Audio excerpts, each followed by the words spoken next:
इस वीडियो में हम तीन चीज़ों के बारे में बात करेंगे। Section 144 of CRPC, second is curfew and the third one is lockdown.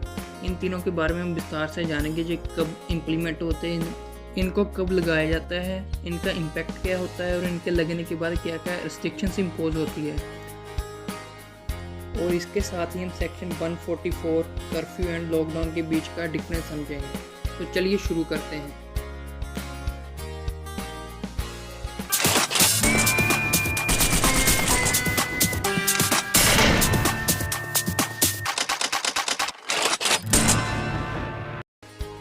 धारा 144 ऑफ CRPC ऑथराइज करती है किसी भी एग्जीक्यूटिव मजिस्ट्रेट को, डिस्ट्रिक्ट मजिस्ट्रेट को और सब डिविजनल मजिस्ट्रेट को कि वो पर्सन को सर्टन एक्ट करने से रोके जिससे सोसाइटी को नुकसान हो सकता है। फॉर एग्जांपल प्रेजेंट सिचुएशन की बात करते हैं, जैसे कि आजकल कोविड-19 फैला हुआ है और उसको रोकने के लिए बहुत सी स्टेटों ने अपने राज्यों में कर्फ्यू लगाया हुआ है और स्टेट गवर्नमेंट इस कर्फ्यू की वैधता बढ़ाने के लिए कोई भी ऑर्डर पास कर सकती है। चलिए जानते हैं सेक्शन 144 कब इम्प्लीमेंट किया जाता है। इसमें से सबसे पहला पॉइंट आ जाता है एप्रीहेंशन ऑफ हेल्थ इशू। जैसे कि आजकल कोविड-19 फैला हुआ है और बहुत सी स्टेटों में कर्फ्यू लगा हुआ है। Second point is apprehension to riots और पब्लिक डिस्टर्बेंस। जब कभी भी स्टेट गवर्नमेंट को लगता है कि कोई ऐसी एक्टिविटी हो गई है जिससे दंगे राइट्स वगैरह हो सकते हैं और पब्लिक डिस्टर्बेंस क्रिएट हो सकती है, तब सेक्शन 144 इम्पोज कर दिया जाता है ताकि इन दंगों को रोका जा सके। तो चलिए अब बात करते हैं इसकी ड्यूरेशन की, ये कितने समय तक लग सकता है।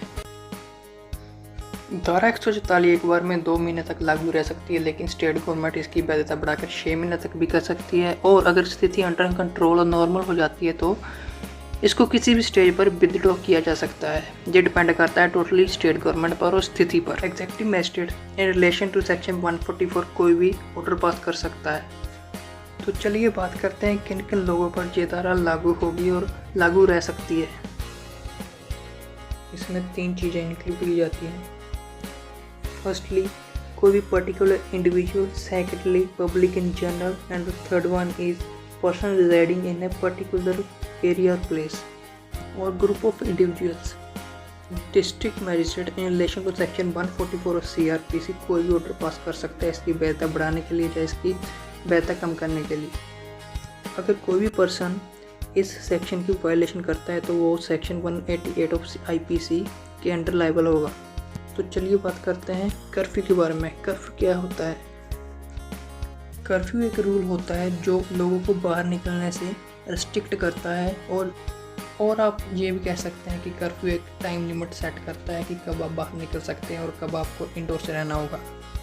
चलिए बात करते हैं धारा 144 और कर्फ्यू के बीच में फ़र्क क्या होता है। धारा 144 4 से ज़्यादा पर्सनस को एक पर्टिकुलर एरिया में रहने से और इकट्ठे होने से रोकती है, जबकि कर्फ्यू के केस में आपको इंस्ट्रक्शंस दी जाती हैं by the government, state government द्वारा कि आप अपने घरों में रहें for the particular period of time. तो चलिए बात करते हैं लॉकडाउन के बारे में। लॉकडाउन क्या होता है, लॉकडाउन और कर्फ्यू के बीच का डिफरेंस क्या है और लॉकडाउन कब इम्प्लीमेंट किया जाता है। लॉकडाउन मीन्स जब पब्लिक गैदरिंग और असेंबली पर रोक लगाई गई हो लेकिन एसेंशियल सर्विसेज अवेलेबल हो। लॉकडाउन को एनफोर्समेंट करने की ड्यूटी कलेक्टर और चीफ मेडिकल ऑफिसर, जिसे हम CMO भी कहते हैं, अंडर एपिडेमिक डिजीज़ एक्ट 1897 के अंडर होती है।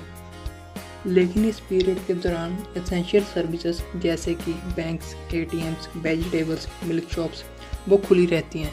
अगर आप वायलेशन करते हो लॉकडाउन की तो पुलिस आपको गिरफ्तार नहीं कर सकती without the order of the court. तो चलिए बात करते हैं difference between the lockdown and the curfew. इसमें से सबसे पहला पॉइंट आ जाता है कि लॉकडाउन में आपको एक जगह से दूसरी जगह जाने के लिए कोई पास की ज़रूरत नहीं है, जबकि in the case of curfew आपको स्पेशल पास चाहिए होगा एक जगह से दूसरी जगह जाने के लिए। Secondly in case of lockdown जरूरी वस्तुएं आपके लिए अवेलेबल होगी, but in case of curfew only emergency services are available. Third point इसमें आता है exemption. In case of lockdown list of exemptions available होगी जो कि सेंट्रल या स्टेट गवर्नमेंट द्वारा बनाई गई होगी, whereas in case of curfew बहुत ही कम एग्जाम्पशंस आपको मिलेगी। तो इसी के साथ